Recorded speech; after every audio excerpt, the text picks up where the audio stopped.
It's snowing again. And I haven't seen snow in so long. I'm so excited. Anyway, let's go downstairs and look at my studio.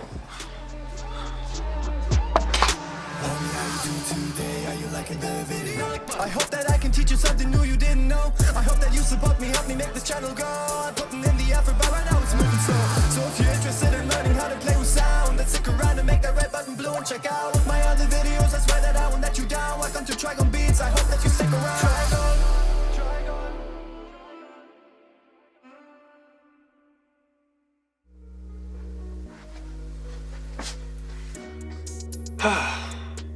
It is November 16th, 2021, and on November 21st, 2021, I will be moving from Canada to Germany. If you follow me on Instagram, you would have already heard of this. If you don't follow me on Instagram, I'll leave it linked down below. Definitely go ahead and check it out if you want some more real-time updates. But what we are going to do today is do one final studio tour of my place here in Canada before I pack everything up, take it over with me to Germany, and start from scratch again. Also, please excuse the poor audio quality. I actually still don't have a proper microphone for my camera, and in a sort of room tour video, I do not want to run around with one of my microphones plugged into my computer. So, sorry about that. But now let's just get right into it. So this view of the studio you've most likely seen before. This is where all my videos take place, this is where I do all my music production, and everything else. Now, what many of you might not realize is that this entire studio is sitting in my bedroom closet. So now let me get into it a little bit more and show you exactly what's going on inside that studio. So right when you enter my room, you're going to see that I'm currently packing, so there's a little bit of a mess on the floor here. Don't mind that. And then right here behind this softbox, we have the entrance to the studio. So as I was saying, this room in here is the built-in closet in this basement bedroom. And I basically just took the doors off the frame to make it a little more wide and open, and then put everything in here. So let's start from the left side. You can see a couple of drawer units with all of my random stuff in there, some storage and all that. And there's a very apparent plant theme and greenery theme going throughout this entire place, which I really like and hope to be able to reproduce similarly in Germany once I'm settled there. So right next to all the drawers, I have this big shelf with mostly decorational items. So at the top, there's really no functionality. It's purely stuff that sort of maybe looks a little okay, I guess. Right underneath, I have my aquarium with my fish, two fins swimming around there somewhere. I think he's shy right now. And then in the shelf underneath, I store a little bit of camera equipment and old audio equipment. The lowest shelf down here is kind of my battery charging station for camera batteries, so on and so forth. Keep a bunch of SD cards there and stuff like that. And then I have this tiny little table tray thing that holds a notebook and some other accessories. But now before we get into the juicy part, that is my desk, let's take a look at the other side. There's just a couple more things there. So I'm spoiled enough to exclusively drink ice cold water, so mini fridge. Once again, I'm very aware that it is less than optimal to have a fridge in a recording environment. I'm gonna fix all these things once I'm in Germany, just hang tight. Got a little bit of a whiteboard calendar and then this nice warm lamp sitting on this entire wall of leaf panels. These leaf panels right there are truly overpowered. You can get them at IKEA for I think like $4.99 per square, which is like about, I don't know, 1 square foot or so. And then I have one of the closet doors with a little extra greenery sitting on this side. But now let's get into the most important part, which is my desk. Alright, so here she is. The number one coolest thing about this specific desk that I have right here is that it is a sit and stand desk that can electrically move up and down. Now that is seriously something that I never would have expected to be such a game changer, but having the ability to stand up while you're vibing and jamming to your music is absolutely incredible. And if you ever get the chance to get either a electric sit stand desk or something like this that you can fold up like that and turn into this Z, and now put your laptop on here and lift it up by about a foot or so. Pretty cool.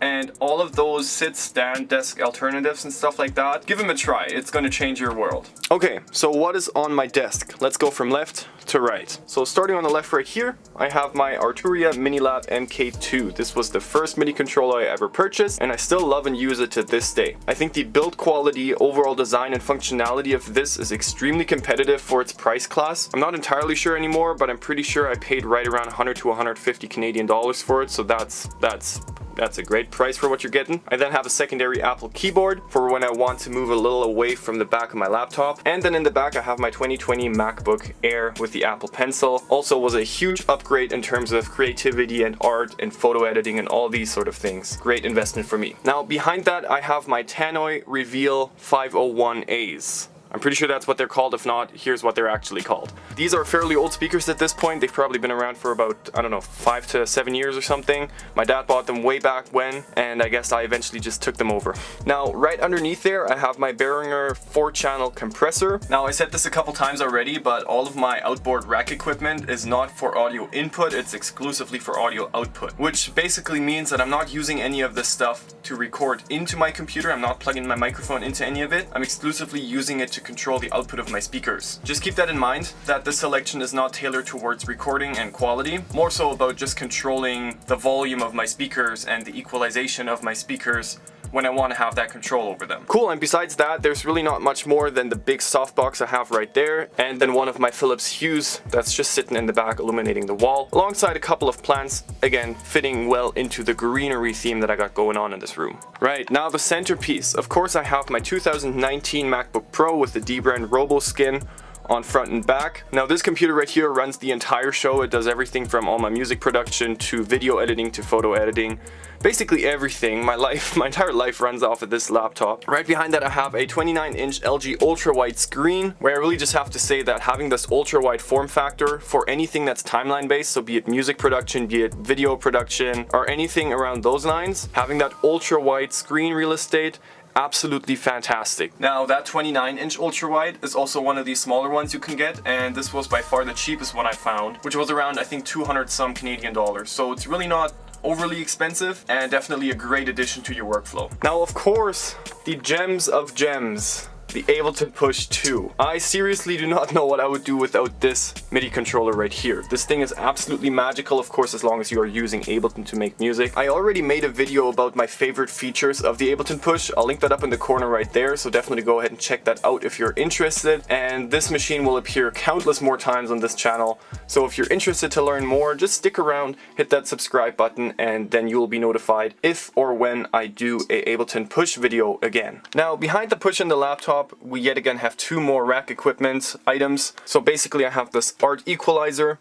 Again, you can see the sharp curve for when it's late at night and I still want to make music but can't have the bass shake in the entire house. Just cut the bass, good to go. And underneath that I have my surge protector. This is one of those critical items that I would recommend to basically everybody. These are really cheap in comparison to rack equipment in general. They provide you with one nice on and off switch where you can put all of your equipment into, and at the same time it protects all of your equipment from power surges. Now, if anybody here is unaware of what a power surge is, essentially the power that comes into your house comes in spikes and in levels. You can almost think of it as a compressor. The audio wave lines come in all over the place. Some are peaking really loud, some are way too quiet, and the compressor just sort of squishes it down and makes it an even signal. Power surge protector does a very similar thing. It takes the super dirty and unclean power and just flatlines it basically to equally distribute power to all of your equipment. Meaning that if my little fridge, for example, kicks in and all of a sudden pulls a lot of power from our house, usually something like my speakers would give out a pop sound. But essentially that power surge protector takes care of that, so now my speakers don't pop if either the fridge or the furnace or anything like that in the house all of a sudden sucks in a lot of power. Great investment. Right, getting closer to the right side of the desk here. So over here I have my Focusrite Scarlett 2i2. Pretty basic, pretty common, and pretty popular audio interface. I really like the preamps that are in there, especially with the air mode activated, I guess. But at some point in the future it might be time for me to get something like a 4i4 or something, just to have a little more flexibility with the inputs and outputs. But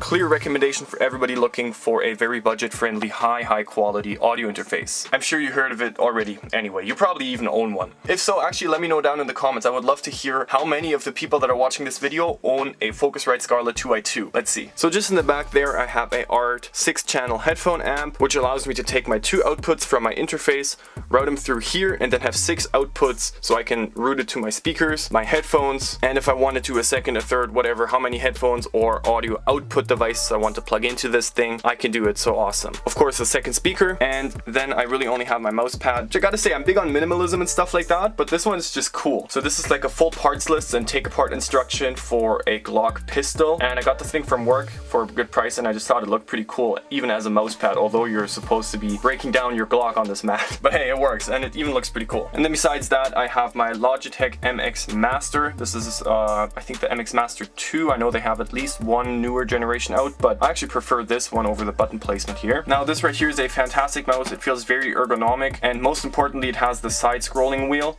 So once again, anything timeline related, this thing is an absolute game changer, being able to zoom around the timelines left to right. Awesome. And then I also have a first generation Apple trackpad, just so I don't consistently have to reach over here with my right hand to be using a trackpad. Alright, so on the side here, you've seen me use this microphone plenty of times already. This is my Audio-Technica AT4040, my absolute dream mic that I've now been owning for about a year or so and have been using it for many more years before that. Now for the price range, you're getting some incredible quality right here, but I'm also pretty biased towards Audio-Technica. They're one of my favorite hardware brands, so take my word with a grain of salt, but fantastic microphone for a very fair price. Now of course, what would a Audio-Technica fan be without some Audio-Technica M50Xs? These are my headphones of choice, and I've owned and loved these for a very long time. I actually have a video coming out somewhat soon, hopefully, explaining why these are such great headphones to get. Alright, so that was a quick breakdown of all of the equipment that I use, most of which I will also be transporting with me to Germany. So if you have any questions at all about any of the equipment choices I made, or what I think about other pieces of equipment, let me know down in the comments below. I would always love to hear what you guys are using and compare that to what I'm using, and maybe see if I'm using the wrong stuff or if I think that you are using the wrong stuff, which the word wrong is very loosely used right here. In most of these scenarios, there's no right or wrong. It's really just preference, but I would still love to hear what you guys got going on in your studios. So now, before we take the studio tour to a close, let's talk about lighting really quick. Alright, so lighting is almost one of my biggest passions. Lighting can make or break absolutely anything. Quick example. This is what this studio looks like if I turn all of my Philips hues into this orangey warm color that you'll oftentimes find in ceiling mounted lights and all of that stuff. I have these softboxes turned off, so this is a decent example of what this room might look like with stock lighting. Now don't get me wrong, this definitely doesn't look bad. Of course, all the decorations are still in place, so that still looks alright. However, if you compare this to this, much more moody, right? And if I now turn on my softboxes, it's a completely different vibe in here. Now of course, my studio is not only here for me to make music, it's also here for me to make videos, so it's very important to me that it actually looks pleasing and looks nice. So maybe I'm taking it a little overboard compared to somebody who's just making music and just needs the vibe, but honestly, you can't really go wrong with extra lights. Now these softboxes are especially important since I am in a basement room, so there's really not much natural light coming in here, and with these big soft boxes that softly illuminate this entire room equally makes it feel a lot brighter and a lot more like daytime. Now I know that this entire studio tour was a little bit all over the place. As I was saying earlier, today is November 16th and my flight leaves on November 21st, and therefore you can probably imagine that my head is everywhere right now except in this moment. So yeah, sorry about that. I'll try to do better in the next studio tour. Regardless of that though, there's a good chance that you'll be seeing this video after I'm already in Germany, so this might be one of the last times that you actually see this space, just because I'm not sure how long editing and things like that will take me. But regardless of how unplanned and wild this video was, I